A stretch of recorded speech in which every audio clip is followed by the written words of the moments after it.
மலேசியாவில் இருந்து கடத்தி கொண்டுவரப்பட்ட 2,80,00,000 ரூபாய் மதிப்பிலான 2.5 கிலோ தங்கம் பறிமுதல் செய்யப்பட்டிருக்கிறது. இதுகுறித்த முழு விவரங்களை கேட்டு பெறுவோம்.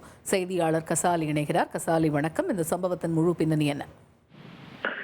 சென்னை மீனம்பாக்கம் விமான நிலையத்திற்கு மலேசியாவில் இருந்து வரக்கூடிய விமானத்தில் பெருமளவில் தங்கம் கடத்தப்பட்டு வருவதாக விமான நிலைய சுங்கலாக்க அதிகாரி தகவல் கிடைத்தது. இதையடுத்து சுங்கலாக்க அதிகாரிகள் கண்காணித்த போது தஞ்சாவூரை சேர்ந்த இளம்பெண் ஒருவர் வந்திருந்தார். அவர் மீது சந்தேகம் அடைந்து அவரை சோதனை செய்தபோது அவர் உடைமைகள் எதுவும் இல்லை. தனியாரை கலைத்து சென்றபோது அவர்கள் உள்ளாடைகளுக்குள் மறைத்து வைக்கப்பட்ட 5 தங்கக்கட்டிகள் பறிமுதல். இது ரூபாய் 2,80,00,000 மதிப்பில் 2.5 கிலோ தங்கம் இருந்தது.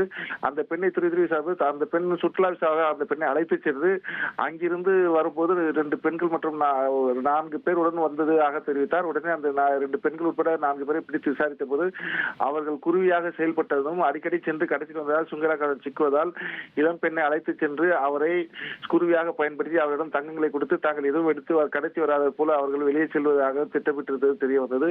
இதையடுத்து 5 பேரையும் கைது செய்த சுங்கலாக்க அதிகாரிகள் ரூபாய் 2.80 கோடி ரூபாய் மதிப்புள்ள 2.5 கிலோ தங்கத்தை பறிமுதல் செய்து விசாரணை நடத்துகிறார்கள். இந்த சம்பவம் சென்னை விமான நிலையத்தில் பெரும் பரபரப்பை ஏற்படுத்தியது. தகவல்களுக்கு நன்றி கசாலி. இனி செல்லும் இடமெல்லாம் செய்தி. தந்தை டிவியின் வாட்ஸ்அப் சேனலை ஃபாலோ பண்ணினா செல்ல இருக்கும் இடமெல்லாம் செய்தி. இதோ QR கோட் இப்பவே ஸ்கேன் பண்ணுங்க, ஃபாலோ பண்ணுங்க.